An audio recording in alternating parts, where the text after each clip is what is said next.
Bonjour tout le monde, merci beaucoup d'être ici ce matin. C'est Yves Pinsonneau qui va vous faire la conférence. Yves est notre gérant des ateliers. Et vous allez voir, c'est un passionné de photographie, d'expérimentation et de toute autre chose connexe. Donc, sans plus tarder, Yves Pinsonneau. Merci François. Bon matin. Pas chaud, hein? Ce matin, je me suis levé dans le milieu de la nuit, puis j'ai fait un spot check sur la température, puis ça disait moins 27 où j'étais. Je me suis retourné sous les couvertures, j'étais très bien. Je suis Yves Pinsonneau, ça me fait extrêmement plaisir de vous accueillir ce matin à cette conférence où on va discuter de longues expositions. Je ne vous montrerai pas de longues expositions d'hiver. Je trouve que c'est assez l'hiver actuellement.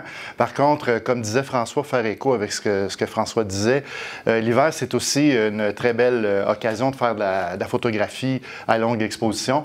Fait que ce qu'on va regarder aujourd'hui, en gros, c'est beaucoup la méthodologie en arrière de ces images-là, comment on les saisit, pourquoi on les saisit, qu'est-ce que c'est le but de tout ça.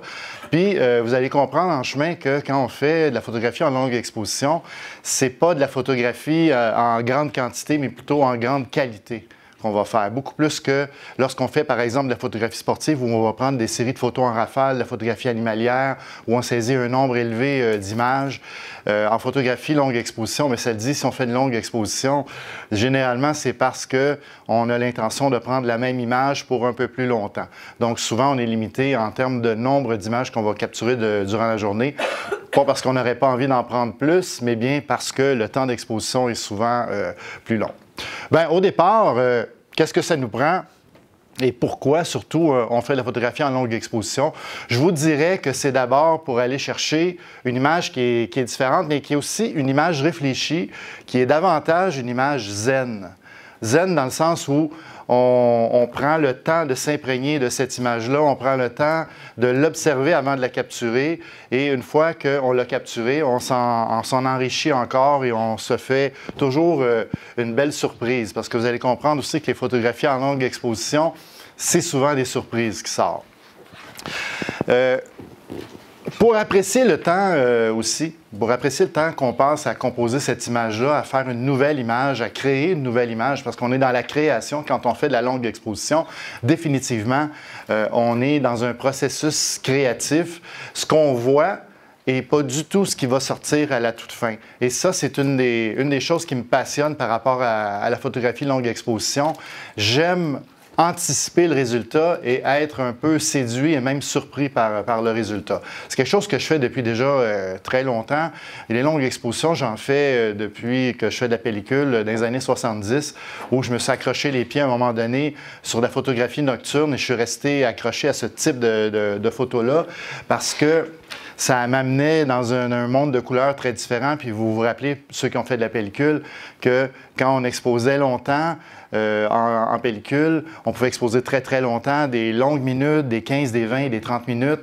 Et les couleurs qui sortaient étaient souvent des couleurs très surprenantes qui n'avaient rien à voir avec ce qu'on saisissait en plein jour. En photographie numérique, ce plaisir-là existe toujours, pas nécessairement en photographie nocturne. On peut faire de la photographie nocturne et faire de la longue exposition, mais vous allez aussi voir qu'on va se prêter à des exercices de photographie longue exposition, mais de jour. Donc, c'est selon ses propres intérêts et son propre plaisir à faire ce type de photographie-là.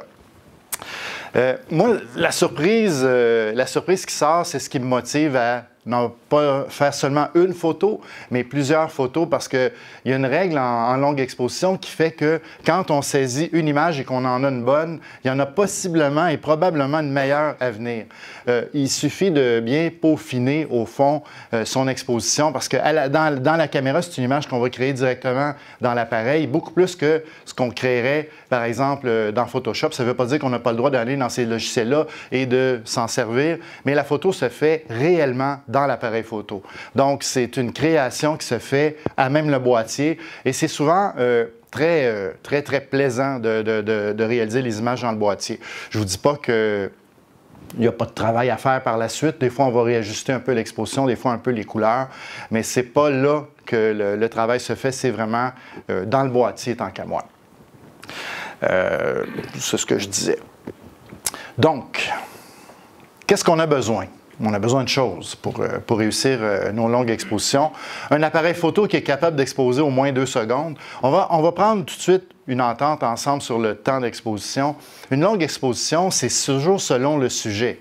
Si vous photographiez une Formule 1 qui se déplace à 300 km/h en diagonale ou en panning, une longue exposition, ça peut être un 20e de seconde, un 30e de seconde. Et c'est pourtant une exposition qui est rapide. Les longues expositions que je vais vous proposer, vous parler, seront toujours des expositions d'au moins une demi-seconde à, dépendant du temps que vous avez à passer à côté de votre caméra, j'en ai jusqu'à 15 minutes que je vais vous montrer aujourd'hui. Et des 15 minutes en plein jour. Pas le soir où il y a l'obscurité totale et vous avez peu de lumière, donc c'est normal que ça expose longtemps. Là, on est en plein jour, on va se servir d'outils pour forcer la longue exposition, en fait. Si vous avez un appareil photo compact, parce qu'on peut le faire aussi avec des appareils compacts, certains appareils compacts qui ne possèdent pas de filtre qu'on peut monter devant, il y a une façon de se faire des longues expositions avec un filtre qu'on pourrait tenir dans la main et qu'on pourrait appuyer légèrement sur l'objectif devant. Il faut toujours garder en tête que la longue exposition devrait être faite sur une surface qui est parfaitement statique, donc c'est difficile, c'est pénible un petit peu tenir un filtre longuement sans que ça finisse par bouger. Alors, éventuellement, vous devriez vous équiper d'équipements qui sont capables de tenir un filtre au moins sur un objectif. C'est pas trop compliqué. La plupart des gens ont des appareils réflexes ou des appareils de type, on va les appeler les sans miroirs, les mirrorless, les bridge. Mais une photographie en longue exposition pourrait et va générer, en général, là, va générer du bruit numérique. Et ce que j'entends par du bruit numérique, c'est on va le dire en anglais, du noise. Les parasites de longue exposition sont les mêmes parasites que lorsqu'on prend une image, par exemple, à haut ISO. Alors, on va se trouver une façon d'activer une fonction dans nos appareils photo qui, justement, limite ou élimine, même dans certains cas, ce bruit numérique-là, parce que c'est quelque chose qu'on ne veut pas nécessairement qu'il se retrouve sur nos photos. Dans la section « Qu'est-ce qu'on a besoin ?» On part dessus avec un trépied. Des longues expositions, ça ne se fait pas à main levée, c'est certain, parce qu'on parle toujours d'expositions qui vont aller d'une demi à jusqu'à un nombre de minutes important. Donc, un trépied solide, c'est le premier outil. Souvent, les gens négligent de s'équiper d'un bon trépied. « Ah, je veux juste me prendre un trépied parce que, un, ça ne me tente pas de trimballer ça, et deux, parce que, bon, je ne l'utiliserai pas souvent. » Le problème, c'est que quand tu utilises un trépied qui est de moindre qualité, bien souvent, il n'est pas stable. Et deux, il est souvent trop lourd. Aussi, on achète un trépied qui n'est pas trop cher, puis il est trop lourd. Fait que moi, je vous suggère, je fais toujours cette même suggestion-là quand on achète des équipements photo. Évidemment, il faut respecter son budget, puis tout ça, mais équipez-vous d'un bon trépied. On reconnaît un bon trépied à sa robustesse, à son style d'usage qu'on va en faire aussi. Celui-là est capable de faire les jambes écartées au complet, je peux le coucher par terre, le mettre complètement par terre. Puis moi, c'est quelque chose que j'ai besoin dans le type de photographie que je fais. Fait qu'on va toujours explorer le type de trépied en fonction du genre d'usage qu'on va en faire. J'essaie idéalement de prendre un trépied qui n'est pas trop lourd parce que j'aime bien transporter mon trépied partout où je vais, surtout en longue exposition. Il y a une manière de faire de la longue exposition. Si vous avez une surface solide et pas de trépied, vous pouvez aussi vous servir d'une surface solide. Ça peut être le dessus du véhicule, évidemment pas en marche. Et pour les raisons qu'on connaît, pour les dangers inhérents, et puis aussi parce que si on veut avoir une image stable, on ne veut pas que ça bouge. Alors, un trépied, c'est définitivement un outil essentiel. Un déclencheur. Et je vous montre deux types de déclencheurs. Un ici avec une minuterie. Je ne vous cacherai pas que je suis quelqu'un de profondément paresseux quand je fais de la photo. Je ne veux pas avoir à regarder ma montre et puis je veux éviter de manquer mes expositions. Cette minuterie-là me permet de donner un temps spécifique d'exposition, lui dire « je veux que tu exposes pendant 4 minutes ». Et une fois que j'ai déclenché, le déclencheur, au bout de 4 minutes, va arrêter l'exposition. Donc, c'est quelque chose que moi, je me suis offert. Ça se fait dans la plupart des marques, c'est pas trop un problème. Sinon, vous pouvez utiliser un déclencheur tout simple comme celui-ci, qui se fait dans à peu près toutes les marques. Celui-ci est muni d'un petit accessoire, un verrou finalement. Donc, vous appuyez et vous verrouillez en place l'exposition. Donc, si vous avez une exposition de plus de 30 secondes à faire, parce qu'aujourd'hui, les appareils photo vont exposer jusqu'à 30 secondes dans le boîtier, certains même jusqu'à 60 secondes, on en voit de plus en plus. Mais si vous avez besoin de passer plus de 30 ou 60 secondes à exposer, vous allez aller dans un autre mode qu'on va discuter tantôt, et ce petit déclencheur-là devient très utile. Au bout du temps d'exposition, parce que vous allez avoir minuté votre temps d'exposition, peut-être avec un chronomètre ou avec une montre. Quand c'est terminé, vous le désengagez tout simplement, l'exposition s'arrête. Alors, c'est ce que moi, je préfère utiliser. Il y en a même des sans fil. Je ne suis pas un gros adepte des déclencheurs sans fil pour plein de raisons. À chaque fois qu'on en a besoin, la pile est morte. Puis l'hiver, l'hiver, c'est davantage frustrant parce que les piles résistent au froid et ça fait en sorte que on a souvent une pile qui se trouve être non fonctionnelle. Elle n'est pas nécessairement épuisée, mais elle va résister la réaction chimique dans la pile, le lithium ou peu importe le nickel-cadmium ou encore le NiMH va saisir et puis va ralentir beaucoup le processus. Il faut les réchauffer puis les remettre dans l'appareil photo. Un ou plusieurs filtres photographiques de tout acabit. Là, on ne parlera pas des filtres de protection qui sont clairs, naturellement, mais on va parler des différents filtres. Ça, je vais vous en parler longuement en détail de chacun d'eux, mais c'est bon d'avoir un ou plusieurs filtres. Dans mon cas, j'ai des pochettes de 6 filtres, j'en ai 6, 7 ou 8, avec différents types de filtres, différentes densités, différentes qualités aussi. On a fait un atelier cet été sur les longues expositions que j'ai animées, puis je voulais illustrer aux gens les raisons pour lesquelles on devrait acheter un filtre de bonne qualité, un filtre qui est souvent plus dispendieux, mais en même temps, parce qu'on peut trouver sur eBay des filtres à 15$ qui ont 10 stops. Et quand on compare les deux, un à côté de l'autre, à la prise de vue, on comprend pourquoi il y en a un qui vaut à peu près 180$ et l'autre coûte à peu près 15$. C'est assez facile à voir, c'est dans le respect des couleurs, puis on va en reparler aussi tantôt. Mais je vais vous parler de toutes sortes de filtres, définitivement.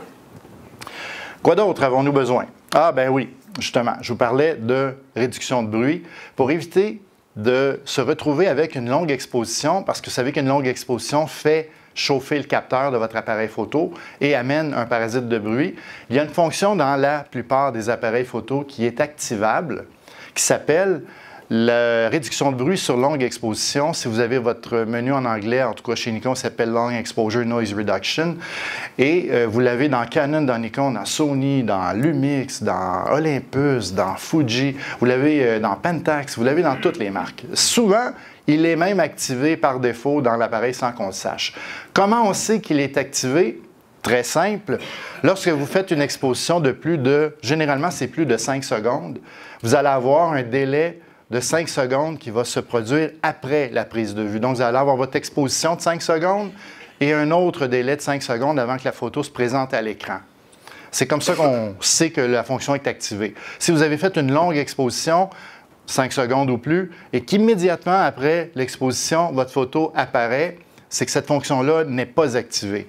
C'est même pas une suggestion, c'est obligatoire de l'activer. Ce qui se passe, c'est que après l'exposition, après votre on va dire 5 secondes, vous avez un traitement qui se fait pendant le même temps d'exposition que vous venez de faire. On appelle ça un traitement en black frame. Et le black frame vient se superposer derrière l'image que vous venez de faire pour justement éliminer les patterns de bruit. Alors, c'est assez important de l'activer si vous voulez, en tout cas, garder une image qui est propre et qui est intéressante. Moi, je l'active toujours. Je ne vois pas, de toute façon, quand on fait la longue exposition, il ne faut pas être pressé, ça le dit par défaut. Vous pourriez aussi utiliser une fonction que, quand c'est sorti au départ, ces fonctions-là, c'était beaucoup relié à la vidéo, donc la visée à l'écran. Je vous explique ce que c'est que la visée à l'écran, mais je suis pas mal certain que tout le monde ici sait de quoi il s'agit. La visée à l'écran, c'est la possibilité de viser au travers votre écran et non pas seulement au travers le viseur. Bon, en photographie générale, je vais photographier surtout au viseur, mais dans la longue exposition, pour différentes raisons, et on va le voir tantôt, je vais me servir de la visée à l'écran. Voilà. La visée à l'écran, en fait, quand je disais, quand ces appareils-là sont sortis, c'était parce que dans les réflexes, on amenait tranquillement la vidéo.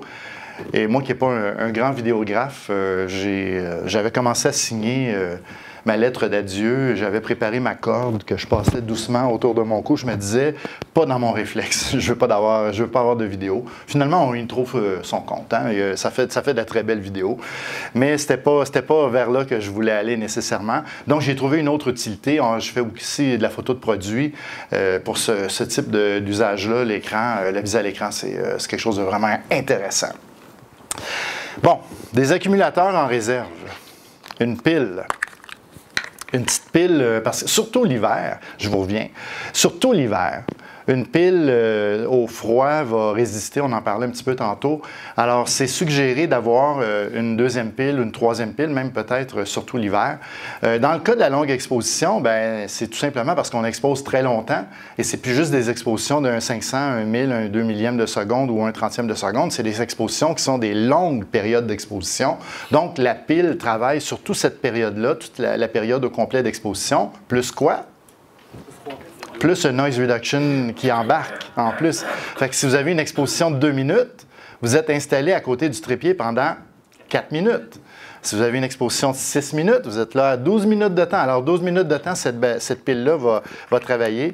Donc, il est recommandé d'avoir des accumulateurs supplémentaires. J'ai une application que j'aime énormément, que je vous ai dit tantôt, j'étais un petit peu paresseux.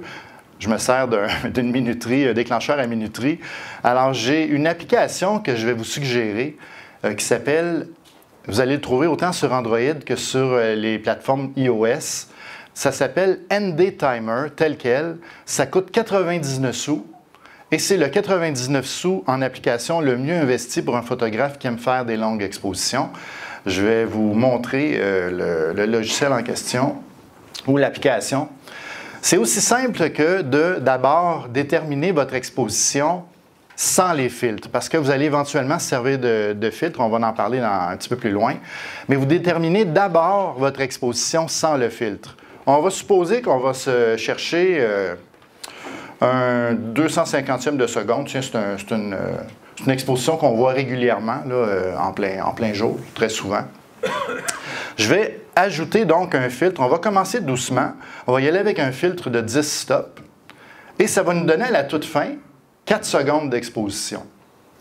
Qu'est-ce que j'ai fait? J'ai rien fait. J'ai juste ajouté le filtre sur mon application et il me calcule automatiquement le temps. Pour moi, c'est un sauve-temps. J'aime bien cette application-là pour ça. Et encore mieux, si je décide, je peux ajouter un deuxième filtre par-dessus. On va y aller doucement. On va mettre un 5 stop par-dessus. Et on peut s'ajouter à ce moment-là un temps d'exposition allant jusqu'à 2 minutes et 11 secondes. On s'entend que le 11 secondes dans une exposition de 2 minutes est facultatif. Vous pourriez exposer à 2 minutes, le 10-11 secondes d'extra ou le 10-11 secondes avant, ça a peu d'effet. Par contre, si vous avez une exposition de 10 secondes et que vous débordez de 11 secondes, ça ne marche pas. Vous avez un écran complet de lumière de trop. Mais dans le 11 secondes sur 2 minutes, c'est pratiquement rien. Alors, vous allez remarquer aussi qu'en photographie longue exposition, le temps d'exposition est souvent un peu variable. Les filtres sont des densités spécifiques, mais d'un filtre à l'autre, il y a des légères variantes. J'ai compris, moi, que mon 10 stop était en réalité un 9,5 stop. Quand je les ai mesurés avec l'histogramme, c'était 9,5 stop réellement. Je ne m'en suis pas trop préoccupé parce que je sais dorénavant que c'est 9,5 stop. Donc, j'ai un demi-stop qui joue quelque part. En ajoutant un deuxième filtre par-dessus, l'appareil photo, là, il ne comprend pas ce qui se passe. Lui, il ne voit plus rien. Déjà, avec 5 stops, il ne voit pas grand-chose. Quand j'y ajoute un filtre de 10 stops et que par-dessus, je mets un 5 stops, je suis à 15 stops négatifs, l'appareil n'y voit absolument plus rien. Alors, pour ces raisons-là, on va devoir faire un petit travail d'évaluation de l'exposition. Et ça va faire en sorte que vous allez aussi devoir peaufiner dans la caméra et non pas dans le logiciel l'exposition. Vous êtes toujours mieux de peaufiner votre exposition à l'appareil photo directement que de le faire en post-prod. Pourquoi? Parce que vous avez les éléments parfaits dans votre caméra dès le départ. Quand on travaille une photo en logiciel, forcément on change quelque part dans les algorithmes. Bon, même si vous travaillez en RAW, on retouche l'image, on ne s'aide pas au niveau de la qualité d'image à la toute fin. C'est pour ça que c'est préférable de les faire à l'appareil photo directement les bonnes expositions tout de suite, idéalement les bonnes couleurs. Et vous allez comprendre aussi en faisant des longues expositions que la plupart des filtres, aussi bons soient-ils, ont une petite dominante bien souvent. Alors, il faut corriger cette dominante-là. Moi, je vais jusqu'à faire la correction de la dominante dans le boîtier, même si je shoot en RAW. J'entends déjà des gens dire « Oui, mais tu peux le faire dans le logiciel, c'est pas grave. » Non, moi, je le fais à la caméra. Je préfère que ça sorte tout de suite comme il faut à la caméra. C'est une préférence. J'aime pas passer trop de temps non plus en arrière devant un écran dans un logiciel. J'aime que c'est déjà final et que je sais déjà où je m'en vais. Bien souvent, ce qui va rester à faire en logiciel, c'est de corriger s'il y a des poussières qui sont sur le capteur. C'est rendu un... Ça fait partie de la photographie. Ah, j'ai combien de poussières aujourd'hui? En changeant d'objectif, on finit par accumuler des poussières. Bon, évidemment, si vous avez un stabilisateur d'image sur votre objectif, et que vous faites de la photographie sur trépied, il est fortement recommandé, devrait être même obligatoire, de désactiver votre système de stabilisation d'image. La raison est simple. Quand l'appareil est stabilisé et qu'on le place sur une partie, un stabilisateur naturel, donc un trépied, une surface solide ou quoi d'autre, le système de stabilisation cherche du mouvement pour le stabiliser, alors il va le créer pour le stabiliser. Pendant une exposition, et j'ai fait ces tests-là à plusieurs reprises, si vous avez le stabilisateur activé, il va carrément bouger. Vous l'entendez, si vous collez votre oreille sur l'objectif, vous entendez, il shake. Alors, il va carrément vous bousiller votre photo. Alors, c'est fortement recommandé de le désactiver. Évidemment, pour les gens qui aiment faire de la photographie à main levée, ben, on va le réactiver après, là, une fois qu'on l'a entre les mains, ce n'est pas trop un problème. Mais sur trépied, toujours désactiver cette fonction-là. La patience, quelque chose que je ne possède pas réellement, mais qu'en photographie, j'ai découvert que j'étais capable d'être patient, surtout quand on fait de la longue exposition, puis je me prête à ce jeu-là depuis tellement d'années. Ça amène le côté zen, hein? Je vous parlais du côté zen tantôt. Alors, souvent, j'apporte un iPad avec moi, je m'installe à côté de mon trépied, je laisse l'appareil exposé, puis je vais faire autre chose avec l'iPad. Je vais lire un livre ou n'importe quoi. Des fois, je me cherche un autre spot. C'est pour ça que j'ai une deuxième caméra souvent que je traîne à proximité. Des fois, la caméra est en train d'exposer, puis je suis 10 mètres à côté en train de faire autre chose. Là, les gens passent, ils regardent la caméra, ils se demandent à qui c'est la caméra. D'autres fois, des anecdotes comme ça, je vais souvent à Terrebonne, c'est mon coin de pays. Fait que j'ai une dame, à un moment donné, je suis en train de faire une longue exposition, puis la caméra est presque au sol, sur le bord de la rivière des Mille-Îles. Puis la caméra pointe vers deux roches. Vous allez voir l'image tantôt. Et là, la dame passe derrière moi, puis je la vois passer 2-3 fois, puis elle se demande qu'est-ce que je fais. C'est assise sur un petit banc plié.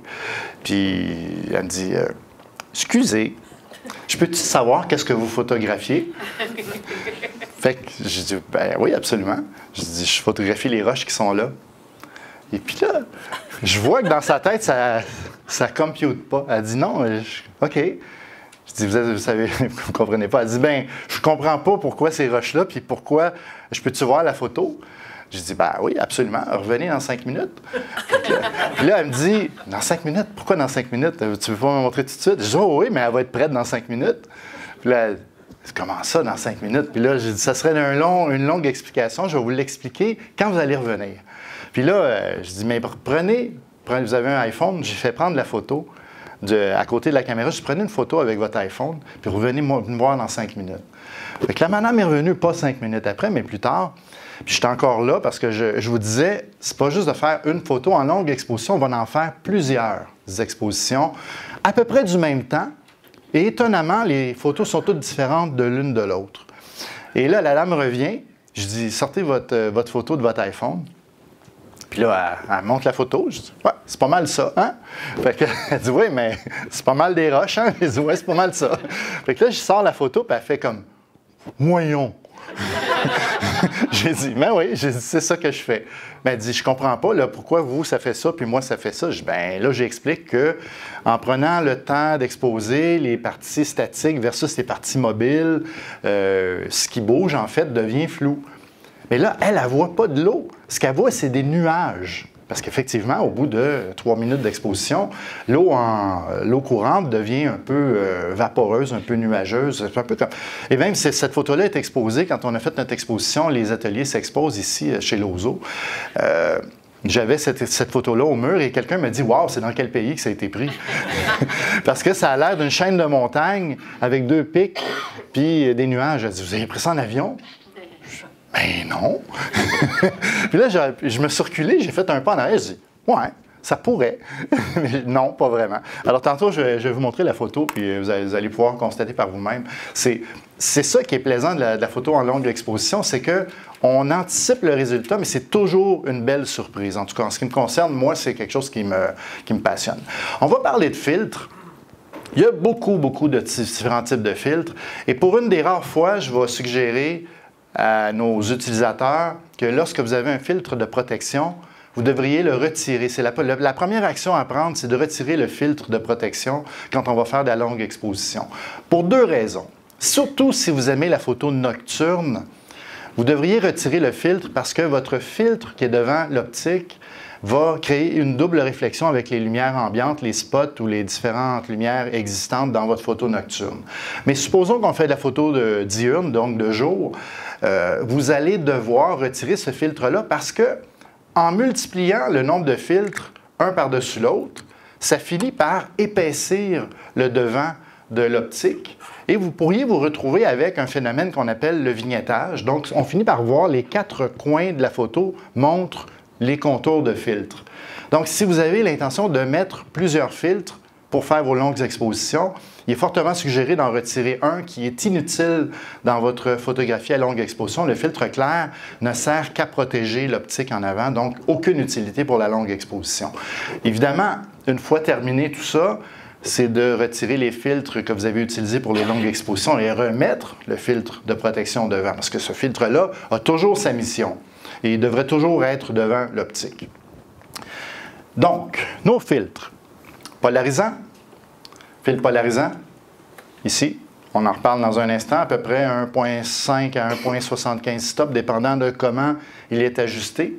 Lui, donc, il va retirer de la lumière. C'est pour ça qu'on ne va pas se servir d'un filtre polarisant comme un filtre de protection, surtout si on fait de la photographie à l'intérieur. Comme ici, je m'ampute de 1.5 à 2 stops pratiquement d'exposition. Ce n'est pas nécessairement viable là, pour la photographie intérieure. À l'extérieur, ce n'est pas trop un problème. Si vous photographiez dans une journée qui est totalement grise et morne, un filtre polarisant a très peu d'effet, enfin, pas d'effet sur le ciel définitivement, pourrait enlever des réflexions parce que c'est sa mission, mais on va en reparler tantôt de toute façon.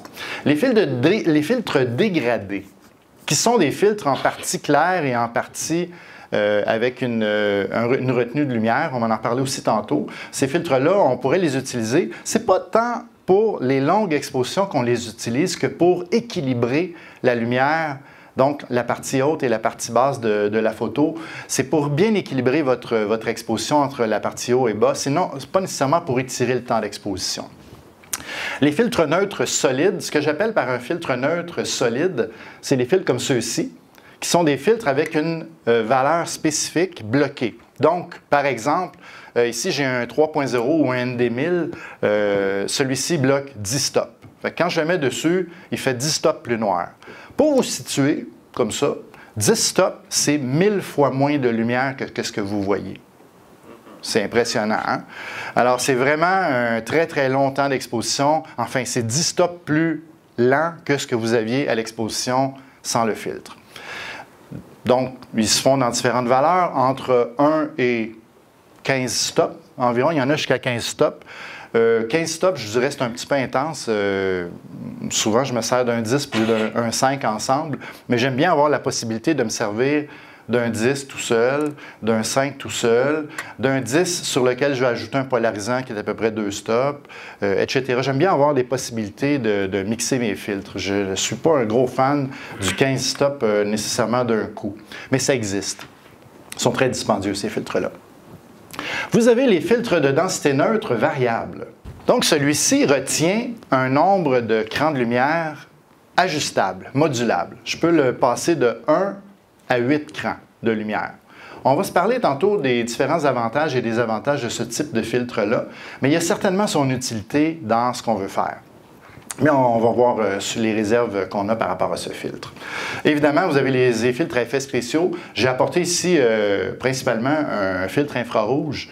Je ne vous donnerai pas aujourd'hui la méthodologie comment faire de l'infrarouge, mais ça peut être un filtre, si vous aimez faire du noir et blanc, un filtre infrarouge enlève entre 12 et 15 stops, dépendant de la qualité qu'on utilise et du type de filtre. Donc, ça peut être utilisable sans nécessairement vouloir faire de l'infrarouge. On peut se servir d'un filtre infrarouge pour étirer à outrance le temps d'exposition, définitivement. On va parler de polarisant.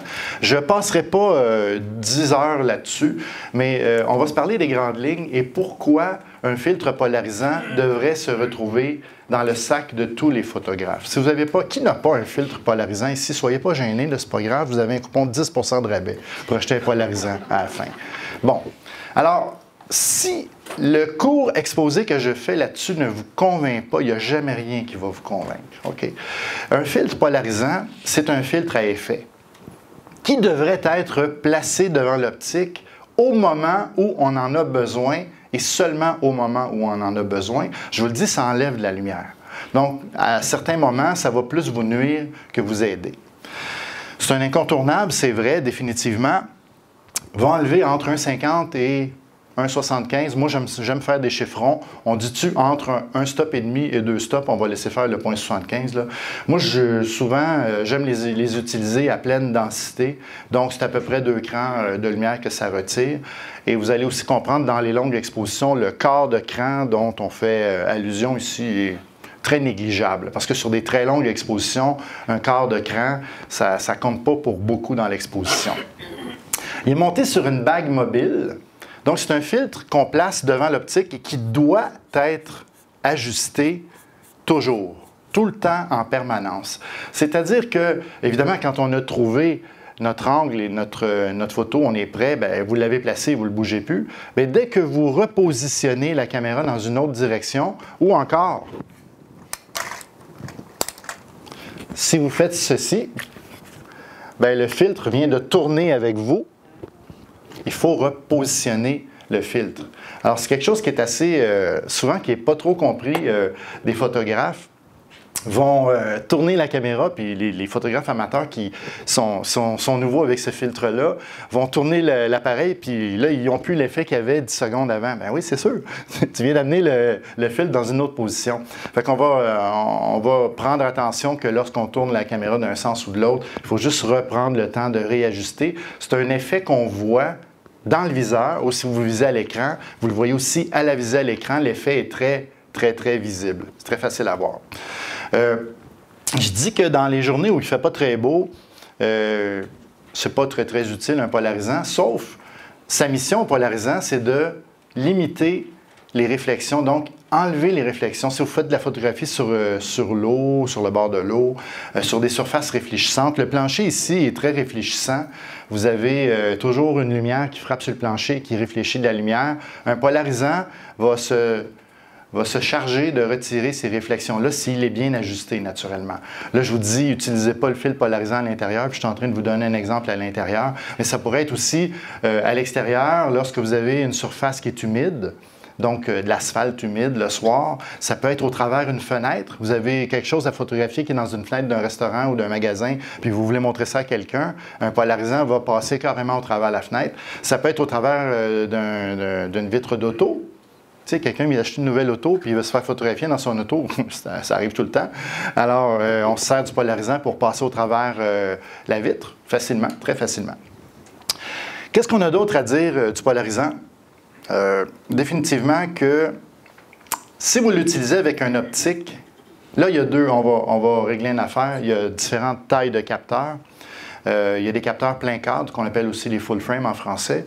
Vous avez les capteurs de type APS-C, qui sont les capteurs qu'on retrouve dans la plupart des appareils photo type réflexe, qu'on va retrouver autant chez Nikon, Canon, Sony, Lumix et Laser, pas Lumix, mais Sony, Pentax. C'est un capteur qui est 16 mm par 24 au lieu d'être un 24 par 36, mais il est exactement dans le même ratio. C'est un capteur qui est à peu près 1,5 fois plus petit que le capteur plein cadre au full frame. Alors, quand on a ces différentes tailles de capteurs, on se retrouve avec un polarisant qui va performer de façon différente. Si vous utilisez, ça c'est un appareil à full frame, un plein cadre, Un polarisant avec un optique comme celui qui est monté dessus actuellement, qui est un 18-35, bien, en position 35 mm, ce ne sera pas un problème trop à utiliser le polarisant. Mais dès que je vais élargir mon champ de vision, dès que je vais pousser ma bague vers les plus petites valeurs, donc quelque chose comme 24, 18 et si vous avez plus large, encore plus large, vous allez perdre une partie de la polarisation. C'est impossible pour le filtre de polariser toute la surface. Alors, vous vous retrouvez avec un ciel qui est souvent inégal ou une partie de l'image seulement qui est polarisée. À 18 mm, sérieusement, sur un plein cadre, vous allez vous retrouver avec une ligne bleue semi-verticale, semi-horizontale, dépendant de comment l'appareil est placé. Fait que souvent, c'est plus nuisible qu'autre chose. Alors, il faut faire attention. Donc, avec un plein cadre, descendre sous les 35 mm, c'est dangereux un petit peu. Sur les types APS-C, on peut aller jusqu'à 24 mm. Quand on fait la multiplication, ça devient 35 mm. Fait que 24 fois 1,5 ou à peu près, ça donne 35 mm. Si vous avez un appareil sans miroir, donc les Olympus, les Fuji, pas les Fuji parce que les Fuji ont un APS-C, les Olympus ou les Lumix, à ce moment-là, vous êtes en avantage parce que le capteur donne 2 fois la magnification au niveau du champ de vision. Donc, vous pourriez utiliser sans problème un 18 mm en champ de vision qui afficherait un champ de vision réel au 35 mm de à peu près 36 mm et vous seriez en business. Donc, vous pourriez l'utiliser en position 18 mm sur le Lumix et garder un ciel qui est relativement bien équilibré, bien couvert au niveau de la polarisation. Donc, c'est assez important.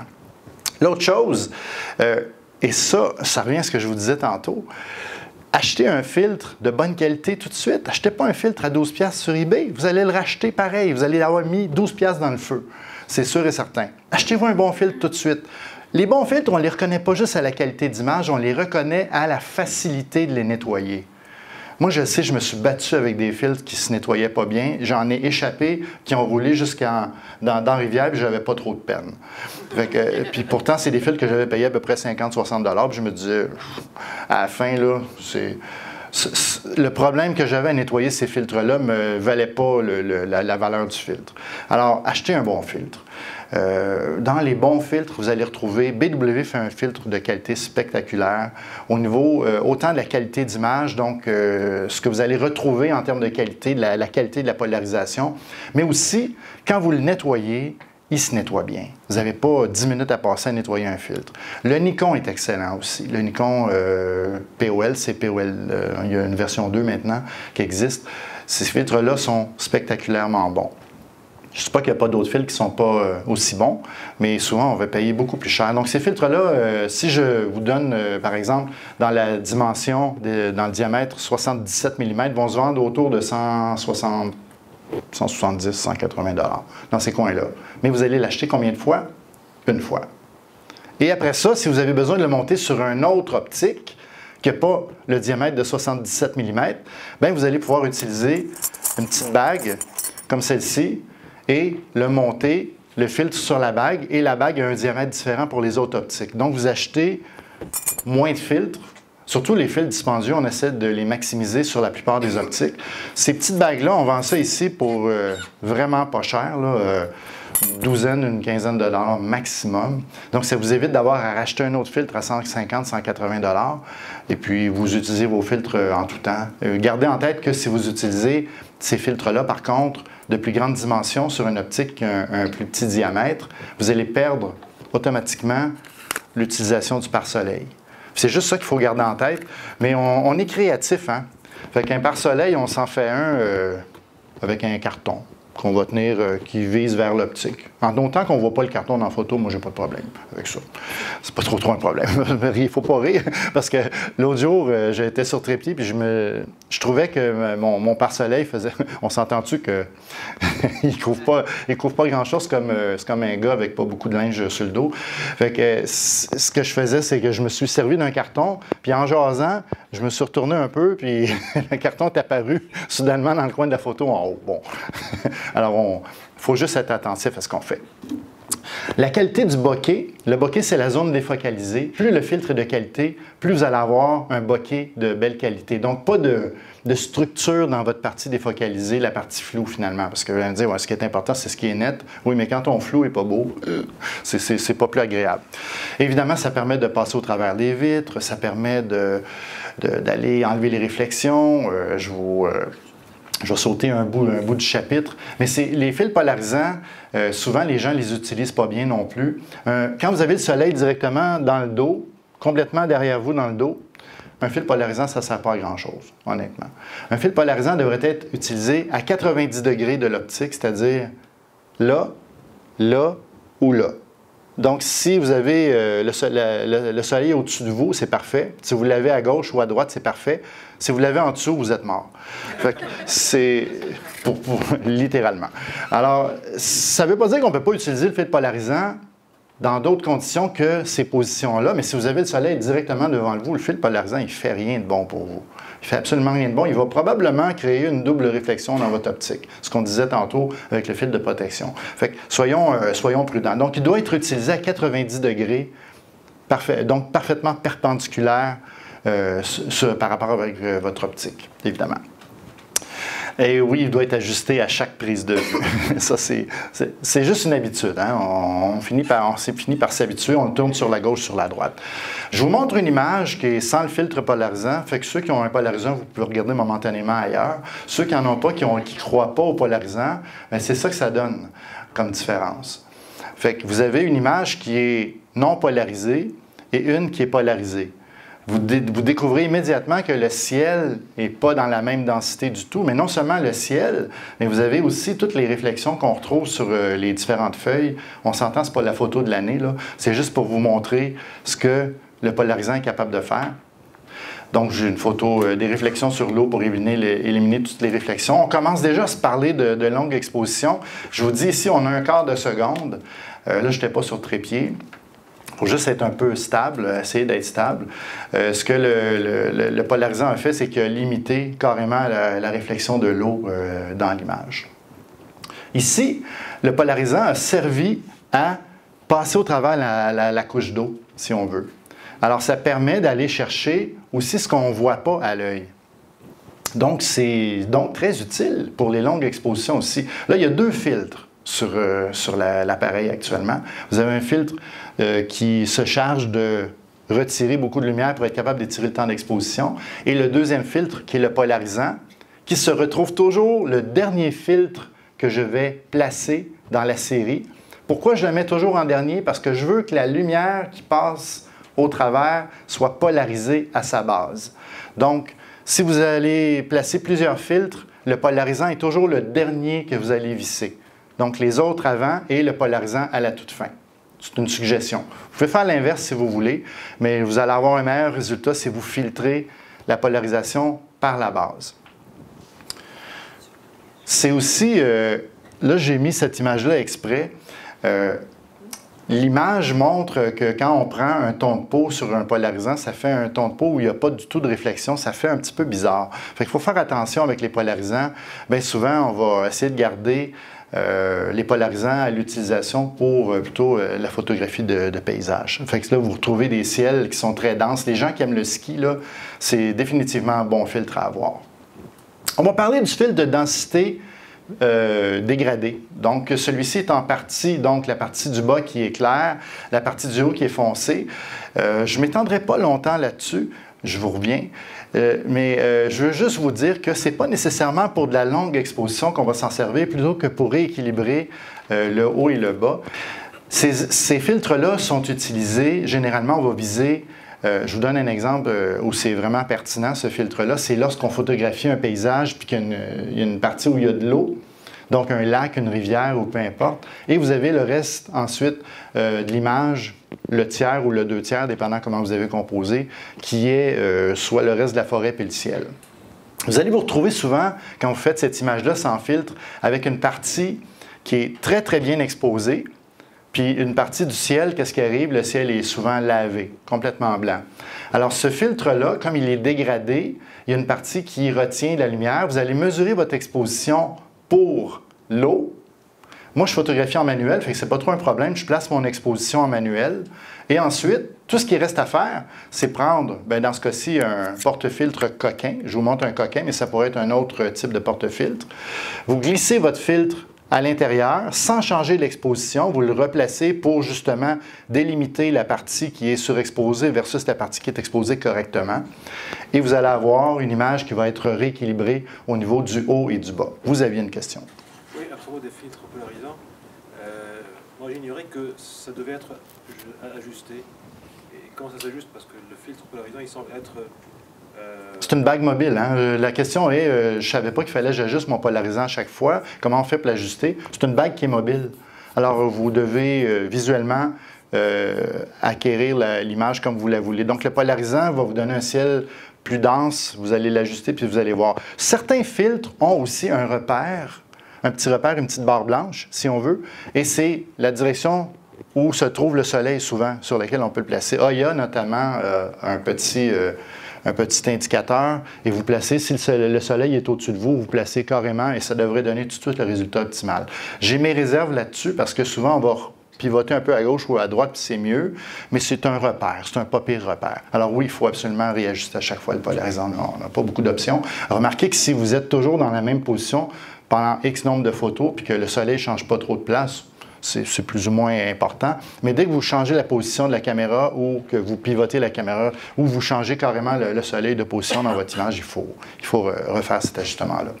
Donc, l'idée du filtre dégradé, c'est d'aller chercher un équilibre dans l'image. Il y en a qui sont colorés, d'autres pas. Souvent, vous allez avoir un filtre qui est avec une densité neutre, mais qui est bleu ou orangé, pour aider les couchers de soleil, entre autres, pour souvent donner un petit peu de, je dirais, un petit peu de couleur au ciel. Quand c'est gris, légèrement gris, on peut se mettre un dégradé bleu. Ça nous donne une image qui va être, ce qui va simuler un peu le blue light, donc en fin de journée, là, après le coucher de soleil. Ça, là-dessus, il y a effectivement une densité neutre qui a été utilisée, dégradée. On voit d'ailleurs l'effet du filtre sur la cime des arbres un petit peu. Il y a une partie qui est vraiment plus foncée. Il y a différents types de filtres comme ça. Il y en a qui sont en anglais, ils appellent des soft edge ou des hard edge. Ça, c'est un hard edge parce que le contraste est très, très élevé. Fait que dans ce contexte-là, le filtre a évidemment maquillé le dessus, la cime des arbres, mais cette photo-là n'aurait pas été possible autrement qu'avec un filtre dégradé. Fait que ça vous permet d'équilibrer vraiment votre ciel par rapport à, justement, ici, une photo avec de l'eau, dans deux positions différentes. Donc, on fait juste pivoter le filtre. Ce qui est génial des systèmes coquins, c'est que vous pouvez... La bague est mobile aussi. Ça tourne dans tous les sens. Fait que si vous changez de verticale à horizontale, bien, vous avez juste à réajuster le filtre dans la position que vous avez besoin de le prendre. Donc ça, c'est vraiment plaisant. Encore là, équilibre entre le haut et le bas. Finalement, une petite dernière, où là, on aurait dû ici enlever le polarisant. Il y a un côté du ciel qui est fin de journée aussi, hein, puis on n'est pas à 90 degrés. C'est ça qui se passe quand on a un polarisant. Il faut toujours faire attention. Ici, on aurait dû utiliser un filtre dégradé. Il n'y en a pas eu là. Ça, c'est erreur du débutant. Malgré que après 30 ans, on n'est plus débutant, là, en principe. Mais j'illustre que ça se peut qu'on fasse des photos qui ne soient pas parfaites. Les photographes qui ont beaucoup d'habitude peuvent se tromper aussi. Alors, ça en est un bel exemple ici. Je ne comprends pas pourquoi. Parce que le ciel n'est pas égal avec l'eau. Si je reviens un petit coup en arrière, j'ai plus de densité dans l'eau que dans le ciel. J'aurais dû placer un filtre pour balancer tout ça. Là, vous allez me dire, je vous entends dans vos têtes. Ouais, dans Lightroom, on peut faire ça. Oui, on peut, mais c'est pas pareil. Ça amène autre chose, autre parasite dans Lightroom, effectivement. Mais est-ce que ça aurait pu être voulu? Ça aurait pu être voulu, absolument. Je veux dire, si je présente cette photo-là, vous la jugez pas correcte ou, au contraire, bien parfaite quand même? Je vais vous dire la phrase magique. Si elle vous plaît comme ça, votre photo, elle est correcte.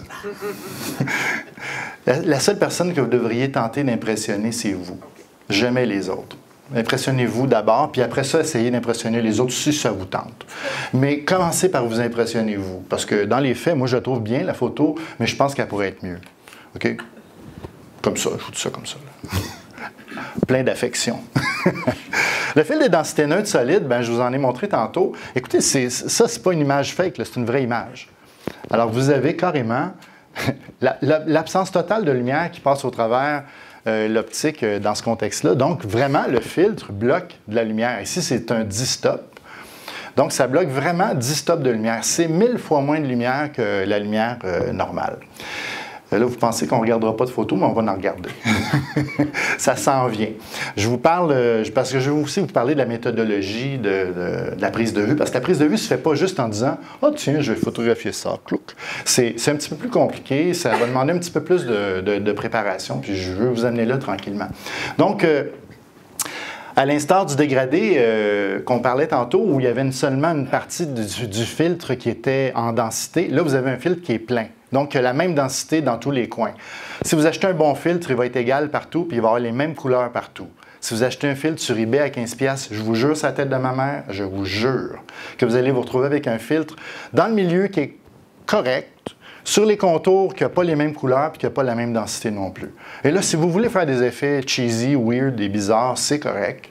Mais je vous assure qu'un filtre de bonne qualité va vous donner toujours une image qui va être constante. Une meilleure image à la fin aussi. Puis, vous ne brûlez pas 15$ dans le feu, tant qu'à moi. Ou 20$, là, peu importe.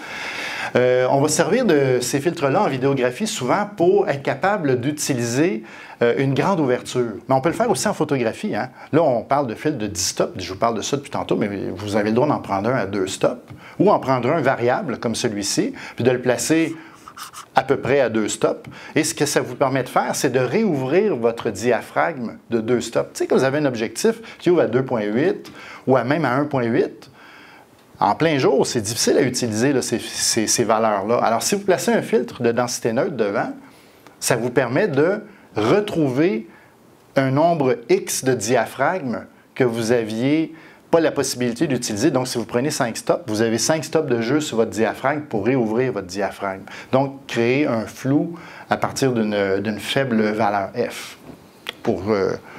Oui. Juste une petite question. Vous l'avez dit tantôt, mais je ne m'en rappelle plus. Le filtre infrarouge, c'est oui. à combien de stops?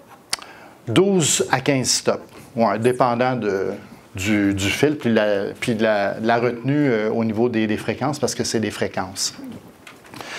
Donc, vous avez donc le droit d'utiliser ces filtres-là pour faire autre chose que de la longue exposition, mais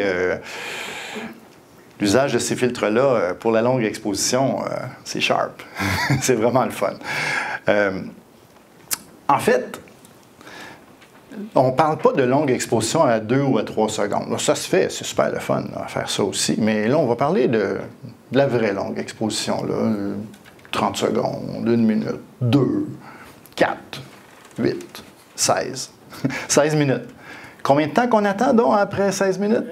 32 minutes de bonheur. Un iPad bien chargé. C'est ça que ça veut dire. Donc, il se présente sous différentes densités. Je vous le disais tantôt, de 1 à 15 stops. Moi, j'ai une combinaison que je trouve fantastique, qui est un 10, un 3 et un 5. Pourquoi ces 3 valeurs-là? C'est que ça me permet de faire à peu près n'importe quoi. Et si vous ajoutez à ça que j'ai un polarisant qui me donne à peu près 2 stops, j'ai la flexibilité totale. Si je voulais, je pourrais tout stacker ça un par-dessus l'autre puis me faire un 20 stops. Mais à la fin, honnêtement, vous allez passer votre vie à attendre après la photo. Puis, ce qui est frustrant, les premiers éléments de frustration de la longue exposition viennent quand vous retirez la première photo à l'écran après avoir attendu patiemment 6 minutes, 3 minutes de photo, 3 minutes de traitement, et pour constater que la photo, bordel, elle est sous-exposée, puis beaucoup à part ça. Alors, il faut être patient. C'est vraiment un jeu de patience. C'est pour ça que j'arrive souvent avec beaucoup de temps devant moi.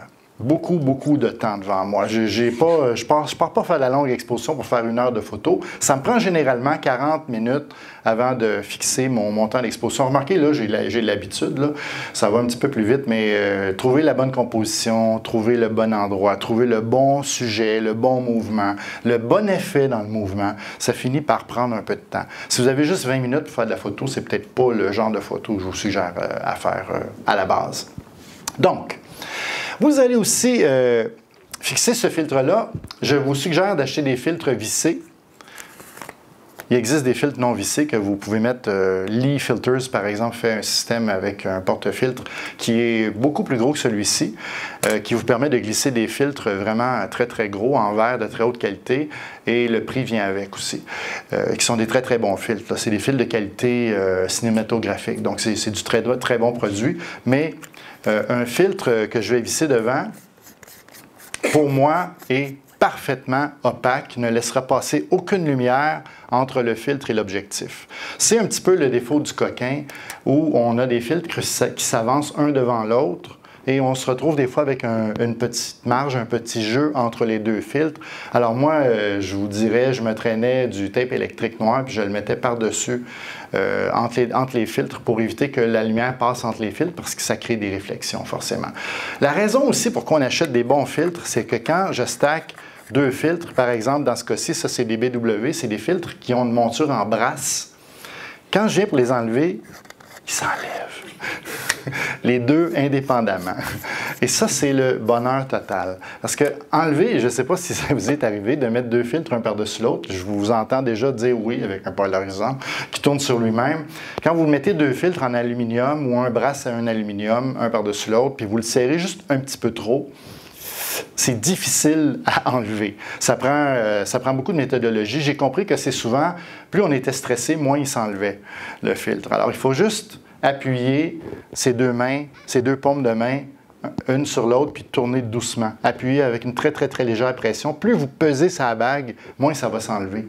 Mais les filtres de brasse, comme les filtres BW notamment, nous, on propose systématiquement ici, ces filtres-là se vissent et se dévissent un sur l'autre de façon simple et spectaculaire, facile.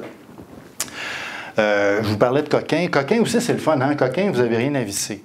Vous glissez un filtre dedans, c'est fini. Les bagues, vous en avez de toutes les dimensions. Fait que vous achetez un porte-filtre, un filtre et des bagues de différents diamètres, qui est l'équivalent un petit peu de ce que je vous disais tantôt, d'acheter des bagues step, qu'on peut aller de 67 à 77 par exemple. Bien, ici, vous achetez une bague 67, une bague 77, puis il faut juste changer la bague en arrière du filtre pour le placer sur votre système.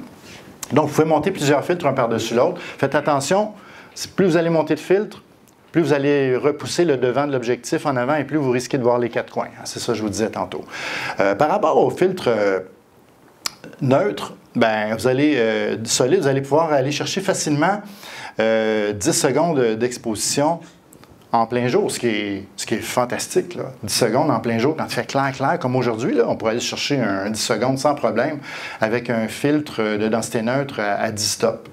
La raison pourquoi on a de la difficulté souvent à aller le chercher, c'est qu'on ne veut pas trop fermer le diaphragme. Moi, j'ai un principe, quand je travaille en longue exposition, je me laisse un petit peu de latitude. Ce que je fais, c'est que je place mon ISO jamais à l'ISO le plus bas de l'appareil photo, mais un step plus haut. Donc, si mon ISO de base est à 100, je commence à travailler à 200. Pourquoi? À 200, parce que ça me donne la latitude d'aller à 100 si je veux, donc étirer par le double mon temps d'exposition, ou si j'ai besoin d'avoir un petit peu plus de sensibilité, bien, j'ai toujours la possibilité d'y aller. L'autre chose, c'est que je travaille à une ouverture spécifique. Et j'aime beaucoup l'ouverture F8 pour plein de raisons.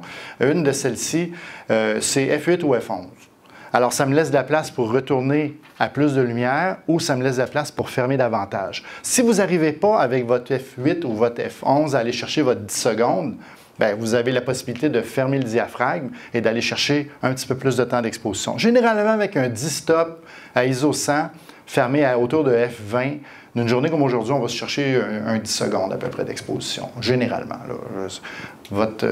Votre millage peut varier, là, mais en général, vous allez trouver facilement votre 10 secondes d'exposition. Donc, l'exemple que je donne ici, c'est justement, si j'ai une exposition à 1/500e de seconde, à la fin, je me ramasse avec un 2 secondes. On donnait tantôt un 250 qui nous tombait avec 10 stops à 1/4 secondes. Alors, si vous faites le calcul d'équivalence, vous allez vous retrouver avec 1 millième, ça va nous donner 1 seconde. Hein? Vous partez d'1 millième, puis vous arrivez à 1 seconde à la fin. C'est quand même spectaculaire, là. On va commencer tranquillement à aller voir des photos, ça s'en vient, ne désespérez pas.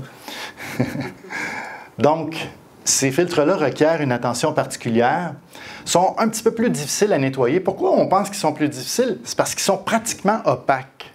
Comme ils sont pratiquement opaques, on a toujours l'impression qu'il y a quelque chose devant. Et dans les faits, il y a tout le temps quelque chose devant, tout le temps de poussière. Alors, un petit balai pour nettoyer, ce n'est pas une vilaine idée. Vous devriez toujours commencer par nettoyer un filtre avec un balai à la base. Ensuite, si vous voulez enduire un liquide sur une petite lingette, c'est correct, mais commencez par le balai, parce que si c'est un grain de sable qui est dans votre objectif, qu'est-ce qui se passe? Vous allez rayer le filtre ou l'objectif. Alors, je vous suggère fortement d'y aller avec un petit balai. Bon, pour y aller méthodologiquement, voici comment on fait ça. D'abord, moi, je compose sans le filtre. Je compose tout sans le filtre. Je m'installe, je place mes affaires. J'aime des compositions souvent très basses, alors je m'installe sans filtre, je fais ma composition. La deuxième étape, vous pourriez aussi, de manière alternative, vous pourriez utiliser la fameuse visée à l'écran. Hey, c'est à ça que ça sert, la visée à l'écran, composer. Vous avez même, dans certains cas, un niveau. Dans celui-ci, il y a un niveau. Mais la plupart des appareils plus modernes ont effectivement un niveau. Fait que ça vous permet de ne pas avoir l'eau qui se vide dans la photo. Vous voyez ce que je veux dire, le lac qui se vide, là? Alors, vous allez mettre ça droit, puis ça va être fantastique. Tant qu'à moi, c'est une belle trouvaille pour ça, le Live View. L'affaire qui est le fun aussi avec le Live View, ou la visée à l'écran, c'est que si vous mettez un filtre de 10 stops sur l'optique et que vous regardez dans le viseur, vous n'allez rien voir du tout. C'est 10 stops de moins que ce que vous verriez normalement dans le viseur. Donc, vous ne voyez rien. Mais à la visée à l'écran, la plupart des appareils, si vous avez une optique qui ouvre assez grand, quelque chose comme 2.8, puis vous le placez en position 2.8, il va vous laisser voir au travers le filtre, dans la visée à l'écran. Alors, c'est aussi une façon de se servir de la visée à l'écran de façon judicieuse. Comme c'est souvent 10 stops ou plus que j'utilise, si vous mettez 15 stops, ça ne marchera pas. OK, on s'entend, ça ne marche pas à 15, mais à 10, chez Nikon, Canon, Olympus, ceux que j'ai testés, là, Sony, ça marche. Avec un 2.8 et un 10 stop, ça fonctionne très bien. Vous allez aussi trouver qu'ils sont modérément dispendieux, ces filtres-là, mais un filtre de bonne qualité va vous donner un bon bokeh, il va être facile à nettoyer et il va vous donner une exposition qui est juste et égale partout. Ce qui est le but ultime d'exposer en longue exposition, c'est d'avoir la même exposition partout, à l'instar du filtre dégradé. Donc, vous allez avoir aussi une meilleure rétention des détails dans vos photos avec un bon filtre de bonne qualité. Il en existe de toutes les couleurs.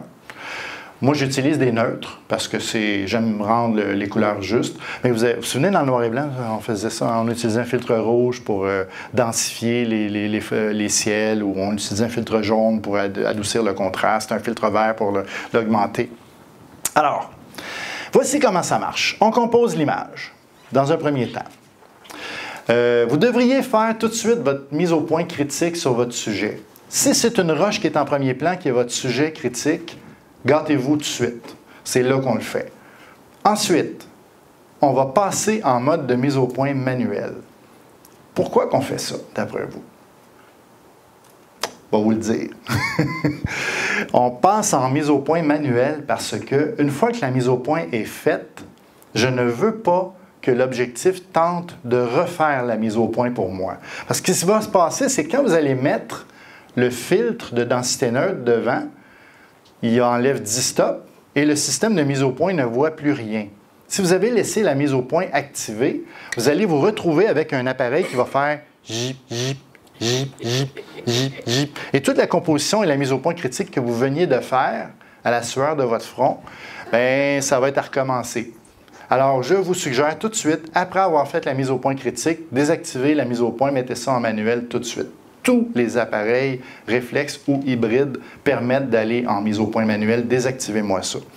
Ensuite, vous allez devoir déterminer l'exposition. Comment vous avez fait? Bien, vous avez d'abord pris une lecture sans le filtre. Votre lecture, elle vous donnait un 250e de seconde. On va faire ça facile, là. Un 250e de seconde, vous mettez un filtre de 10 crans, vous êtes rendu à 2 secondes. Laissez pas l'appareil en priorité à l'ouverture. L'appareil ne comprend pas la scène. Alors, faites-le manuellement. Manuel, 2 secondes d'exposition. Le F que vous aviez quand vous avez mesuré votre exposition, on va dire F8 dans ce cas-ci. Placez ça, prenez une première image, premier test. Et là, vous allez pouvoir apprécier deux choses. Un, vous allez avoir une surprise parce que ça ne sort pas pantoute comme vous voyez. Et deux, ça se peut que vous ayez besoin de peaufiner l'image. Et c'est pas grave, parce que la photographie en longue exposition, c'est du essai-erreur continuellement. Une mauvaise image qu'on voit à l'écran pourrait devenir une très, très belle image rendue à l'écran chez vous. Scrapez pas vos photos tout de suite. Quand vous voyez, à moins que vraiment vous ayez accroché le trépied, puis ça a bougé, là, gardez-la l'image. Si vous n'êtes pas certain, le moindrement que vous avez un doute, vous devriez garder l'image, vous pourriez l'éliminer plus tard. Et évidemment, votre fil de densité neutre, quand c'est en place, vous ne voyez plus rien. Fait que si vous avez besoin de recomposer, souvent, il faut enlever le filtre et on recommence. C'est correct, ça fait partie de l'exercice de faire de la longue exposition. Ça fait partie du côté zen où on prend notre temps pour faire l'image, apprécier la composition, avoir un plaisir réel sur la prise de vue.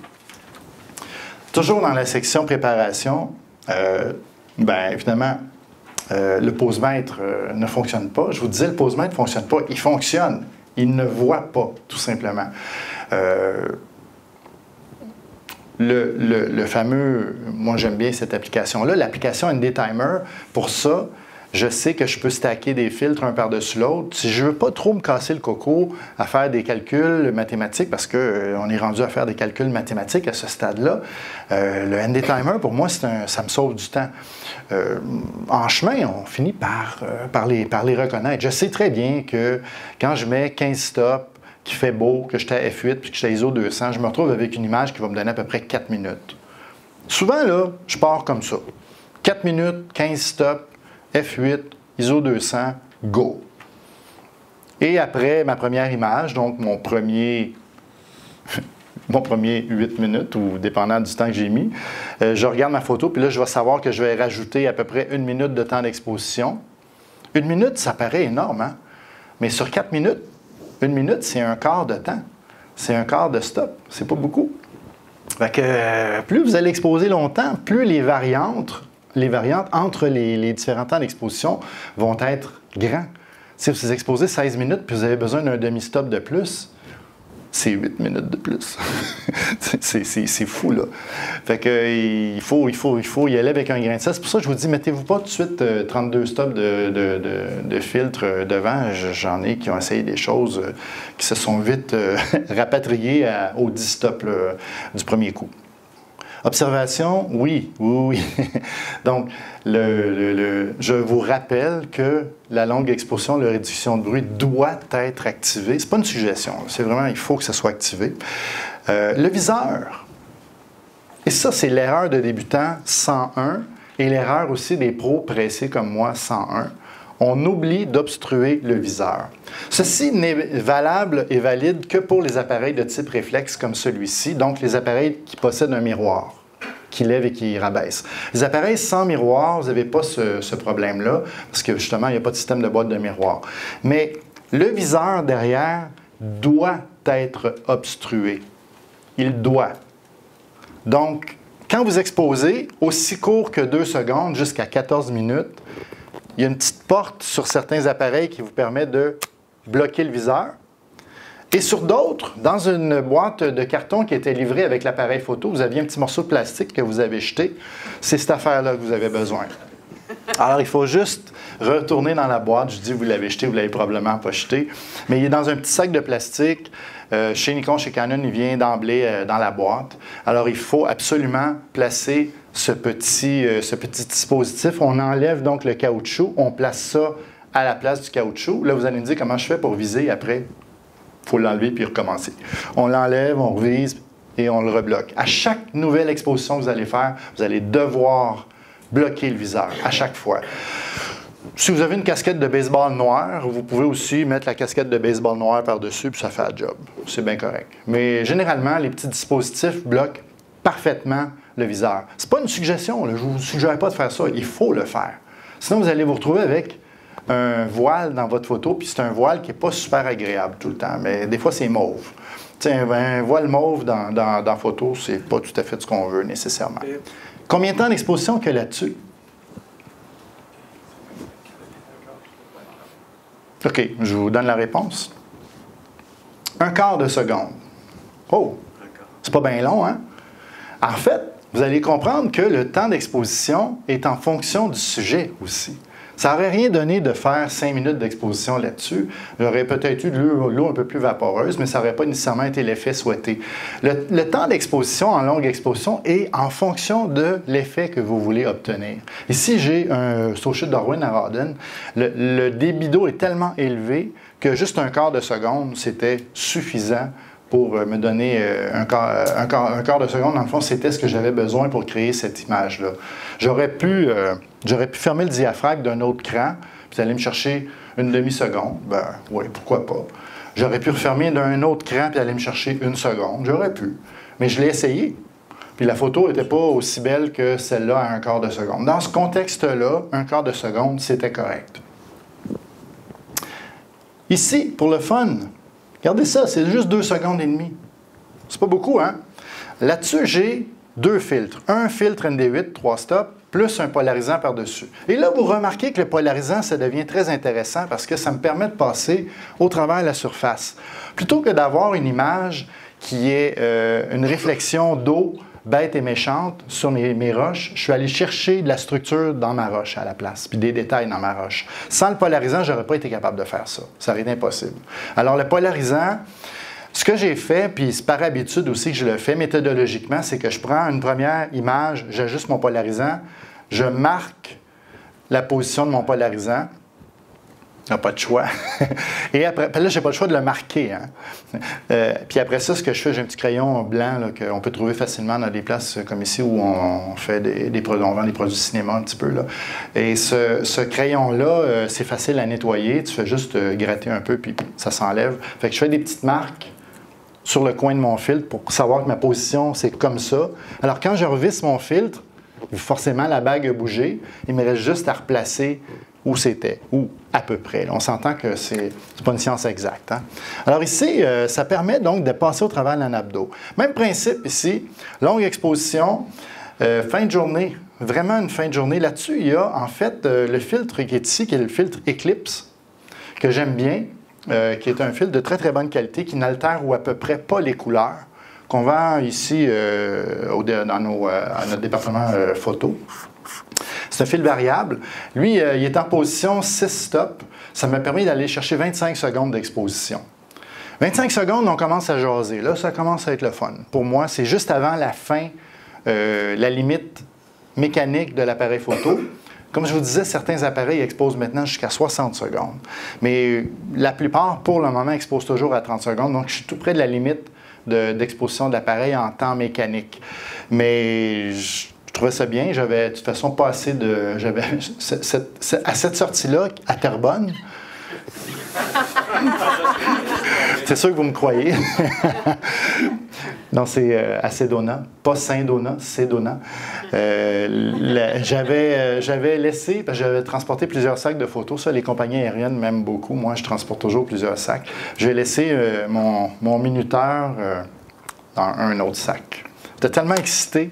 On cherchait, j'avais vu la photo sur une carte postale. J'avais demandé au concierge, j'avais demandé, je dis « Where's this? » Elle me dit « C'est là. » Je dis « Parfait. » On est repassé à la chambre d'hôtel, allé chercher le stock de photos. On est parti directement là-bas. J'ouvre le sac, je place mes affaires, je fais tout mon ajustement. Je dis « Bon, à cette heure, on va se faire 2 minutes. » Oups, j'ai oublié le minuteur. C'est une des fois où j'ai essayé 2 minutes à doigt écrasé sur le déclencheur. Ça ne marche pas. Je vous dis, ça ne marche pas. Mais qu'est-ce qui fait le filtre Eclipse dans cette photo-là? En fait, il a retenu 6 stops de lumière. C'est pas dur, hein? Comment je le fais, le calcul? Parce que vous allez reconnaître aussi que ces filtres-là ont des petites marques pour le nombre de crans, mais c'est jamais très juste. Alors, ce que je fais, c'est que j'ai d'abord déterminé mon exposition sans le filtre. Et ensuite, j'ai regardé en position priorité à l'ouverture. En descendant mon filtre, j'ai vu le temps d'exposition réduire de 6 stops. Fait que je savais que j'étais à peu près à 6 stops. Celle-là, c'est une des photos où exceptionnellement ça fonctionne. Parce qu'on enlève juste 6 stops. Ça fonctionne encore. Priorité ouverture, ça fonctionne encore. Mais quand vous ajoutez 10 stops, 12 stops, 15 stops, la priorité ouverture ne comprend plus rien de ce qui se passe. Alors, c'est pour ça qu'il faut travailler en manuel, tant qu'à moi. Là. Mais 25 secondes ici, c'était plus que suffisant. Ça, étonnamment, c'est toujours aussi à Sedona. Une journée légèrement venteuse. Et ça commence à être le fun. Ça, c'est le genre de photo, écoutez, moi, à ce moment-là, j'étais un peu plus douillet, imaginez. J'étais un peu plus douillet, je pesais 260 livres proches, puis le vent me projetait par en avant. C'était fou, là. Alors, le trépied que j'avais accroché en dessous de mon trépied, j'ai un crochet, j'avais accroché mon sac photo. Et je l'avais étiré pour qu'il s'accote à terre, parce que vous ne faites pas exprès pour que le trépied soit accroché sur le sac photo, là. Mais j'ai fait en sorte que mon sac photo était mon contrepoids pour mon trépied, pour pas que ça bouge, parce que honnêtement, ça n'avait aucun sens. Et le temps d'exposition, c'est quand même juste 30 secondes là-dessus. Ça vous donne-tu une idée à quel point il vantait? Quand il vante, hein, oh non, on ne va pas faire de photos. Oui, on va faire de la photo quand il vante. Au contraire, c'est là que c'est le fun. Surtout quand j'ai une structure qui est parfaitement statique comme ça, une structure de roche très, très dure, très imposante, je vais pouvoir aller chercher des mouvements dans le ciel. Je vous parle souvent de Terrebonne parce que je suis dans ce coin-là souvent. Donc, ici, ND8 plus ND4, 2 filtres, 1 de 3 stops. ND4, c'est 2 stops, donc en tout, 5 stops, et ça donne 13 secondes. 13 secondes, c'est bien différent de ce qu'on avait tantôt, notre 2,5 secondes. Hein. 13 secondes, ça laisse l'eau devenir un petit peu plus vaporeuse, ça donne un aspect un petit peu plus comme si c'était de la ouate. Donc, celle-là, je l'ai sauté, mais c'est un... Voyez-vous, c'est 276 secondes d'exposition, là. On commence à jaser, là. Là, on est dans des longues minutes d'exposition, et ça donne une image qui est intéressante. La lumière que vous voyez à la gauche, au centre de l'image, le nuage qui semble être mauve et qui l'est dans les faits, c'est la pollution lumineuse qui vient de Montréal. Ça, c'est sur le coin du quai d'Oka, pour ceux qui connaissent le coin, là où ils vendent toujours. Vous n'avez jamais remarqué, je ne sais pas ceux qui sont allés, là, avant d'arriver sur le quai, ils ne vendent pas, puis dès que vous mettez le pied sur le quai, ils vendent. Vous retirez votre pied, ils ne vendent plus. Ils vendent plus. Ils vendent, c'est fou. Puis plus vous avancez vers le bout du quai, plus ils vendent. Microclimat. C'est fait comme ça. Ça, c'était l'image d'introduction. Chose intéressante, en longue exposition, quand on photographie face au vent, ce que je fais souvent, et que vous utilisez un objectif à très grand angulaire, dans ce cas-ci, c'est quelque chose comme 17 mm, sur un capteur APS-C, donc l'équivalent d'à peu près 26 mm réel, vous avez un effet de perspective qui est vraiment intéressant. Puis comme ils vendent face à vous, c'est toujours à Oka, en passant, ils vendent tout le temps, vous allez avoir à ce moment-là un effet de perspective qui est vraiment intéressant, puis des nuages qui bougent vers vous. Alors là, on a ici, ND400, c'est l'équivalent d'à peu près 8 stops et demi.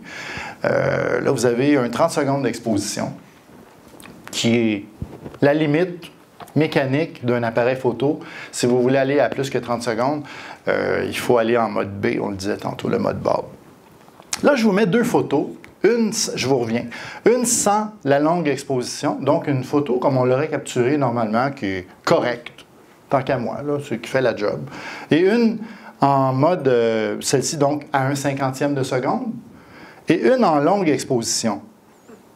Ça change complètement le paysage. C'est plus la même chose. On a l'impression, comme l'eau bouge, on a l'impression d'aller chercher à ce moment-là, puis là, le temps d'exposition, ici, quelque chose comme 20 peut-être, 25, 20 secondes. Donc, juste le fait d'avoir eu de l'eau qui est en mouvement va créer cet effet-là. Si vous avez la chance d'aller à des endroits où il y a des quais aux États-Unis, tu sais, les grands quais, là, il y en a en Floride, il y en a un petit peu partout dans le Maine, avec les supports qui s'étirent vraiment loin là, sur le bord de l'océan, c'est le genre de photo qui est vraiment plaisant à faire, là. J'aime ça me servir des nuages pour... puis moi, j'aime ça quand ils ventent. Faire de la photo de longue exposition, je le fais quand ils ventent généralement au bord de l'eau. Pas nécessairement dans les plus belles journées, parce que vous allez remarquer que c'est pas une journée gracieuse et je vous reviens.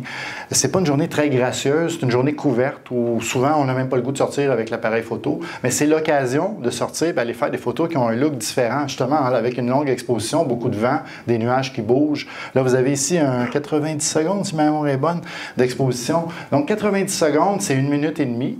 Ça n'a rien à voir avec ce que la photo aurait eu l'air si je l'avais pris à 1/30e ou 1/40e de seconde où j'aurais eu tout ça bien statique.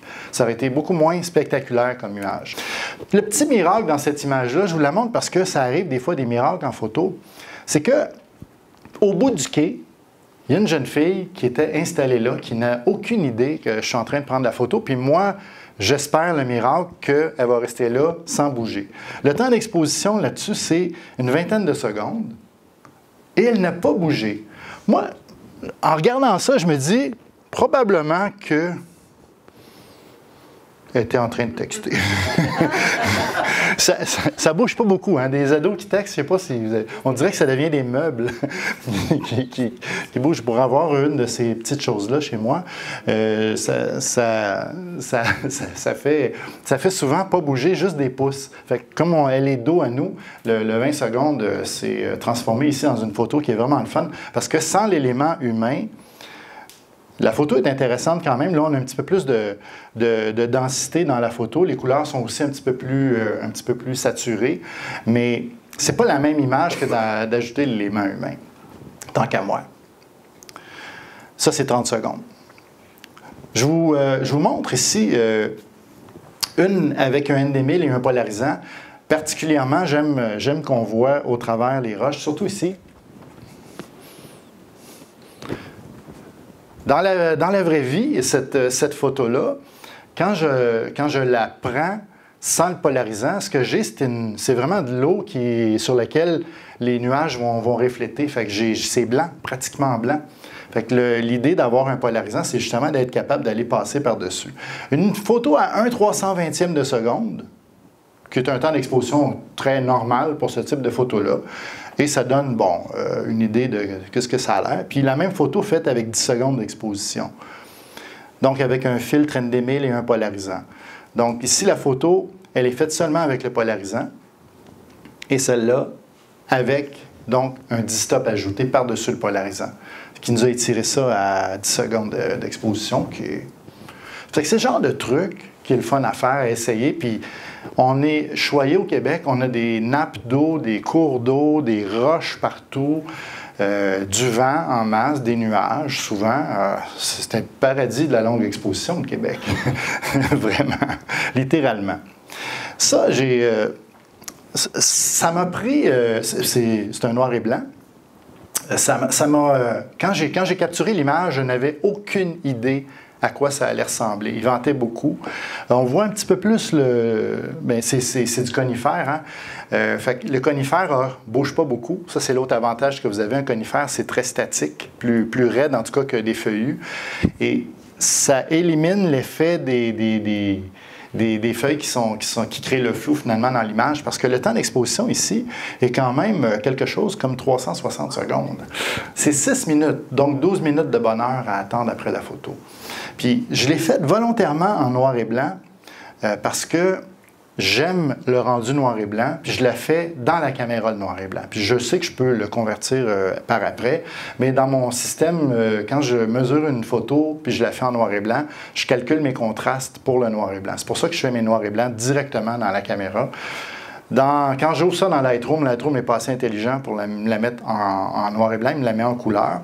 Mais avec le logiciel que j'utilise, qui est Capture NX2 pour Nikon, il me conserve mon image en RAW en noir et blanc. Fait que c'est pour ça que je me permets de les faire en noir et blanc directement dans la caméra. Si vous utilisez un appareil Canon, par exemple, et vous utilisez le logiciel Canon pour ouvrir votre photo, si vous avez fait en noir et blanc, elle va sortir en noir et blanc dans votre browser. Fait que tant qu'à moi, c'est la meilleure place à être, là.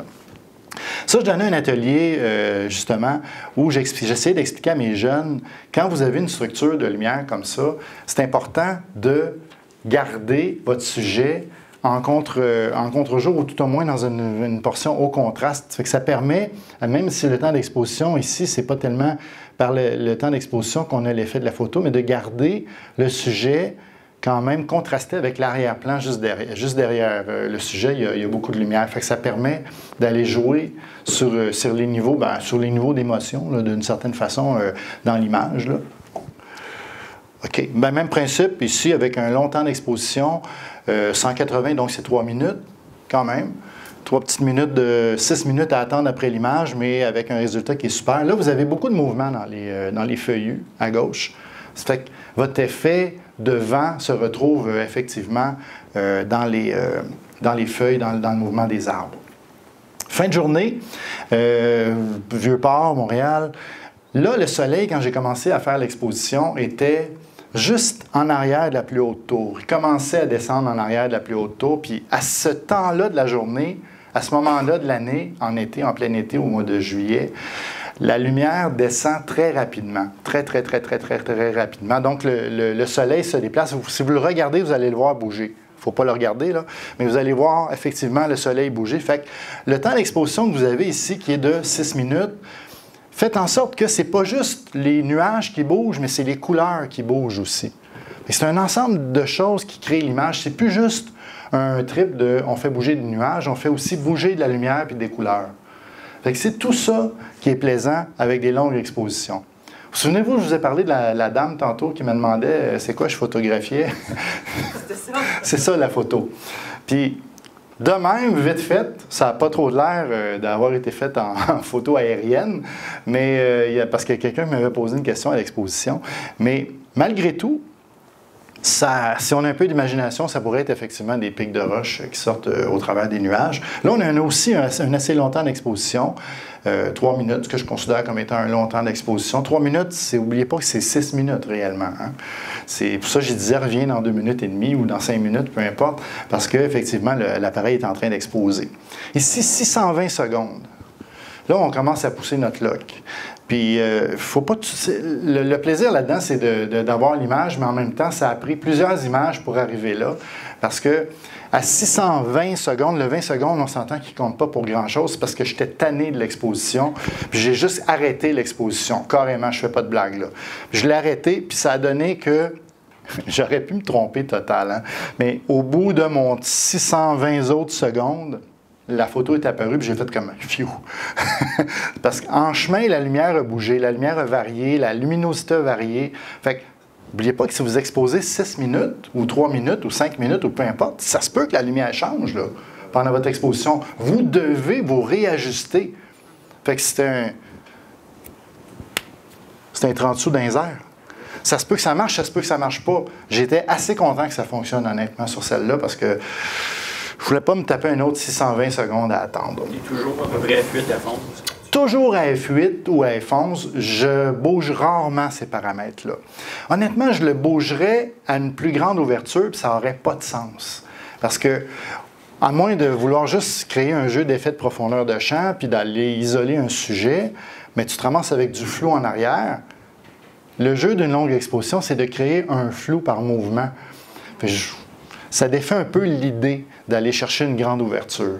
Il n'y a rien qui empêcherait de le faire pour l'essayer, pour le constater, mais ça défait un peu mon idée de ça. C'est pour ça que je prends souvent une ouverture plus fermée, puis souvent des grands angulaires, des très grands angulaires comme celui-là, 18-35, 24-70, souvent en position 24, 28, 30. Celui-ci, je travaille. Quand je mets un 18-35, c'est parce que je veux travailler à 18 réellement.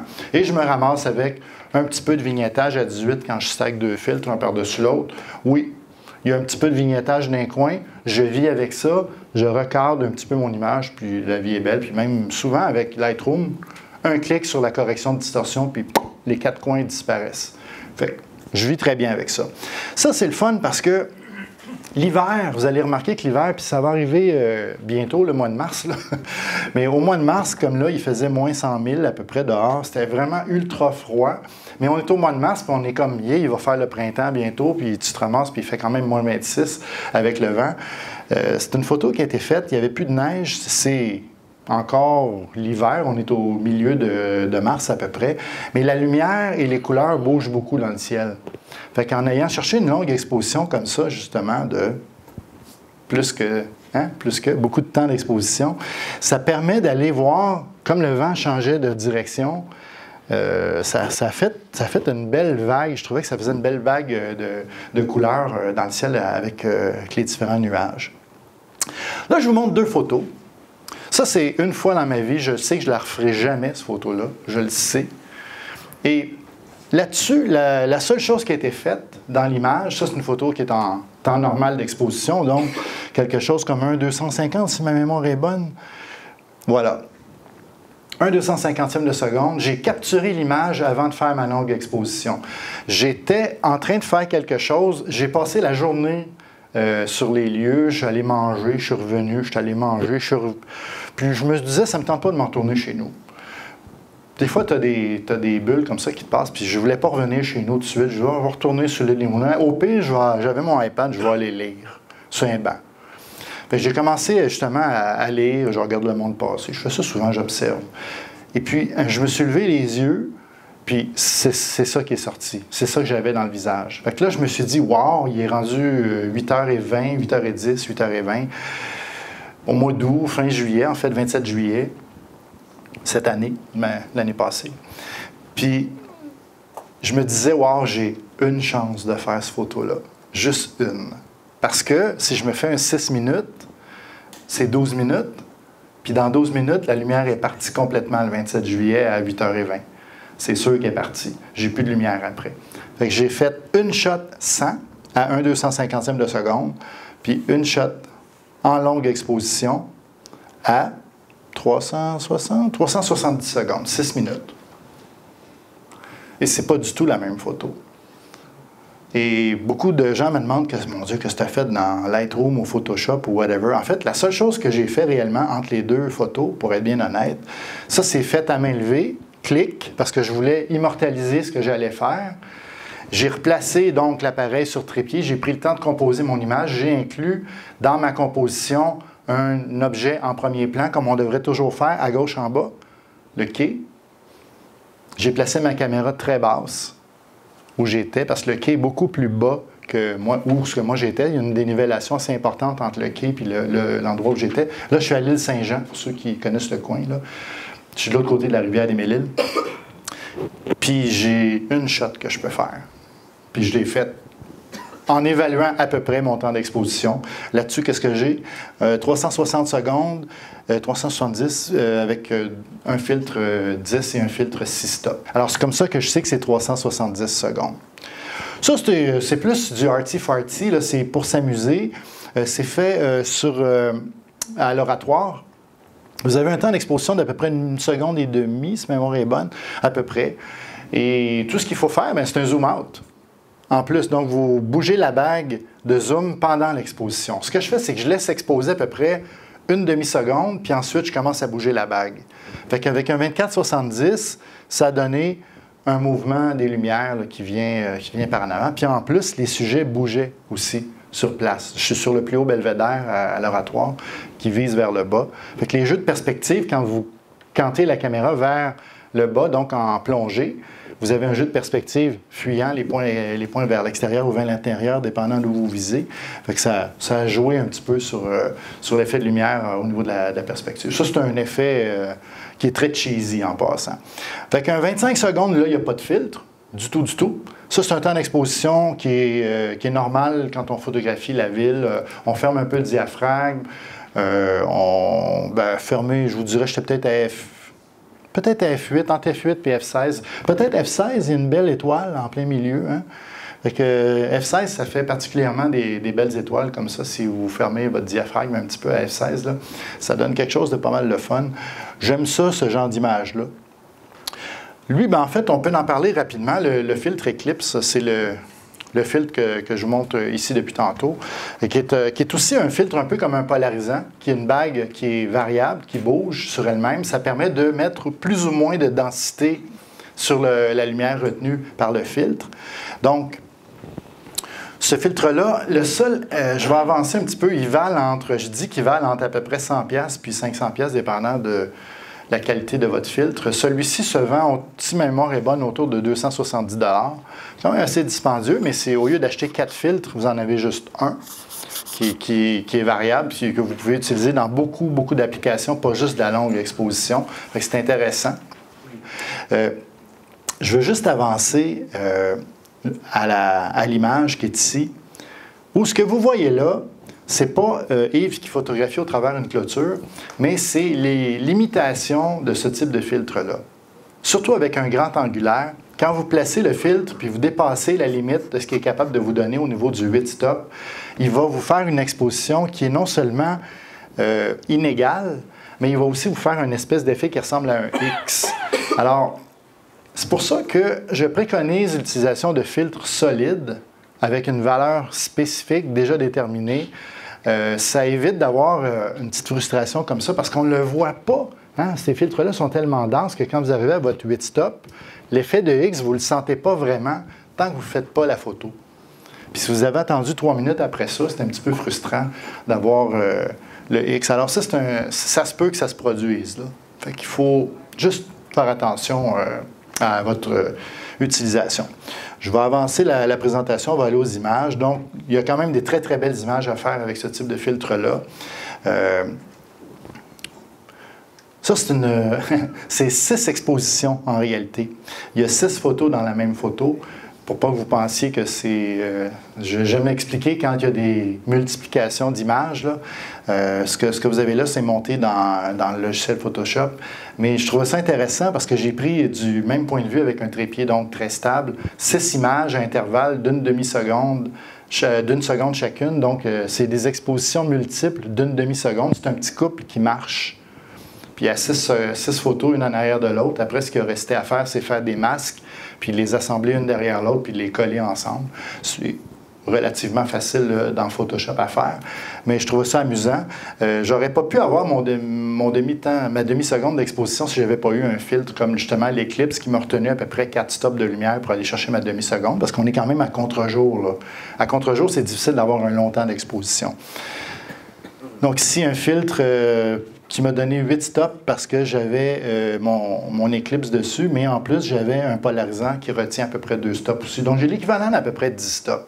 J'aurais pu carrément mettre un filtre de 10 stops, puis ça aurait fait à peu près la même chose que ça, ou pas mal la même chose que ça, je devrais dire.